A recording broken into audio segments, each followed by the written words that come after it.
नमस्कार, recipes with तारामध्ये तुमच्या सर्वांचं स्वागत आहे. तर आज आपण आहे ना डाळ तांदूळाची इडली बनवणार आहोत. तर खूप छान अशी इडली तयार होती. तुम्ही पण नक्की करून बघा आणि चॅनलला सबस्क्राईब नसेल केलं तर नक्की सबस्क्राईब करा. चला तर सुरुवात करू रेसिपीला. तर आता आपण इडलीसाठी आता तांदूळ भिजत टाकणार आहोत. तर त्यासाठी मी प्रमाण कसं घेतले तुम्हाला दाखवते. 1 ग्लास जर उडीद डाळ घेतली तर त्याला 2 ग्लास आपल्याला तांदूळ घ्यायचे. तांदूळ आहे ना हा जुनाच पाहिजे, आपल्याला रेशनचा तांदूळ राहतो ना तो तांदूळ पाहिजे. त्यांनी इडली छान अशी आपली कापसासारखी होती. आणि त्यासाठी आपण 2 चमचे मेथी दाणे घेतले, हे पण आपण यात टाकणार आहे. आणि आपली इडली ना पीठ कसं आंबवता येईल आपल्याला, कारण आता हिवाळ्यामध्ये पीठ आंबवायला प्रॉब्लेम येतो, त्याच्यामुळे आपली इडली एवढी खास होत नाही.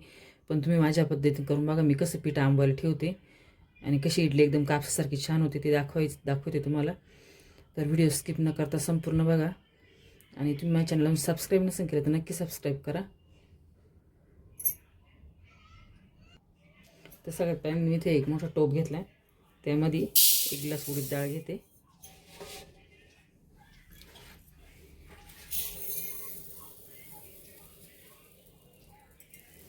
आणि 2 ग्लास तांदूळ एकत्रच भिजत टाकू राहिले.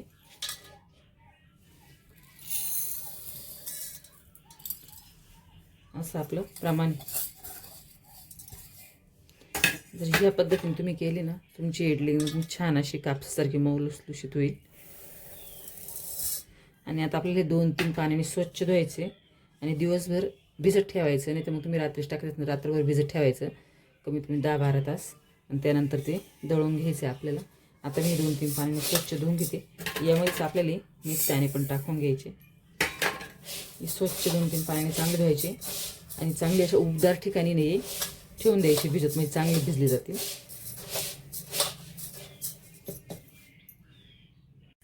तर इथं आता डाळ तांदूळ आहे ना मी चांगले 2-3 पाण्याने स्वच्छ धुवून घेतले नळाखाली. आता त्यामध्ये पाणी घालून आपल्याला ते भिजत ठेवायचे 12-13 तास.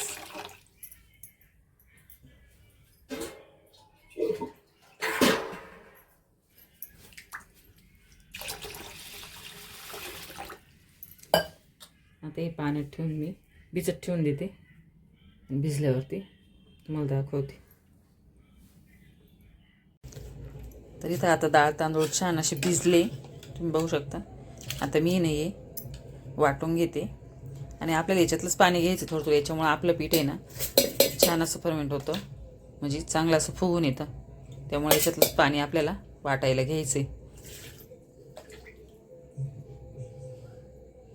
जास्त पातळ पण नाही झालं पाहिजे, असं हिशोबाने घ्यायचं पाणी काढून. तर आता मी बॅटर वाटून घेते, तुम्ही बघू शकता. डाळ तांदूळ वाटून घेतले. आता आपल्याला त्याला आहे ना वरतून एक अशी प्लॅस्टिकची पिशवी लावायची आणि मग त्याच्यावरती झाकण लावायचे. आणि एखादा आपला असं धान्याचा डबा किंवा काय असेल ना, आता मी इथे तांदळाचा डबा आहे त्याच्यामध्ये ठेवून देणार आहे. आपण त्या अगोदर या डब्याला ना असा एखादा कपडा आपल्याला गुंडाळून घ्यायचा आहे पूर्ण, म्हणजे त्यामुळं काय होईल, त्या आपल्या पिठाला आहे ना उष्णता भेटेल बॅटरला आणि मग ते छान असं फर्मेंट होऊन येईल. तर आता मी ना या डब्बा ठेवून दिला आहे असा कपडा गुंडाळून. आणि आता हे आपण 12-13 तासांनी बघू कशा प्रकारे आपलं पीठ आंबवून येते ते. तर आपल्या इडलीचं बॅटर पण छान असं ना फुगून आलं आहे, तुम्ही बघू शकता.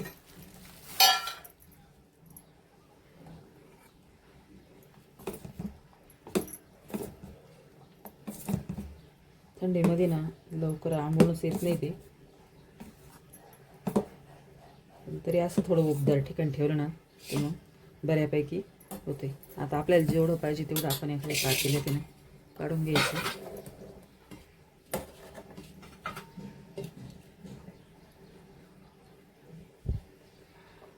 आणि जेवढं पाहिजे तेवढं याच्यातच आपल्याला मीठ कालवायचं, संपूर्ण याच्यात मीठ नाही कालवायचं, नाही तर मग त्याला ना पाणी सुटतं ते असं पातळ होतं, मग ते आंबट पण नाही व्यवस्थित अजून राहिलेलं.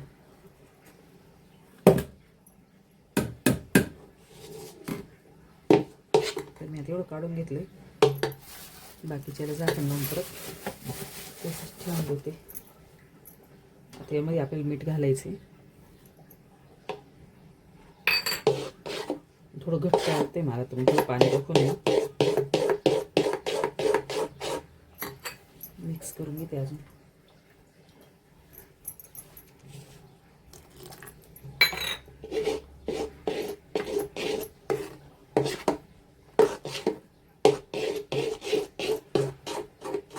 चांगलं असं फेकून घ्यायचं आपल्याला, म्हणजे ते ना हलकं होतं आणि हलकं झाल्यामुळे आपल्याला इडली ना छान अशी स्पॉन्जी तयार होते.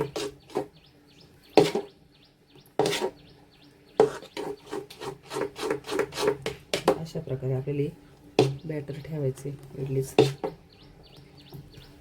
तर मी ती इडलीच्या भांड्याला आहे ना असं तेल लावून घेतलं आता, आता त्यामध्ये भरून घेते.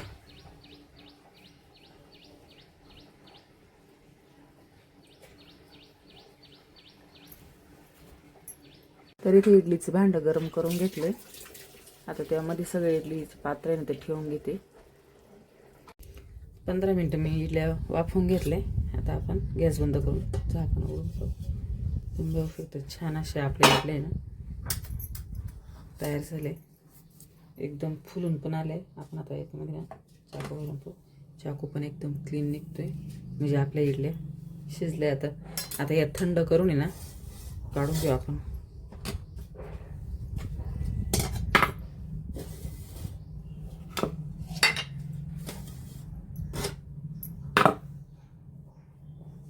तुम्ही बघू शकता पूर्ण इडली ना सगळ्या पात्रातल्या इडल्या अशा छान फुगल्या.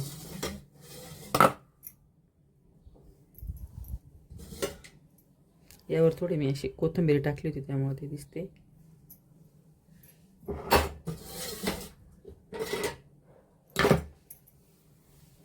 तर आपण हे थंड झाल्यावर आता आहे ना काढून घेऊ.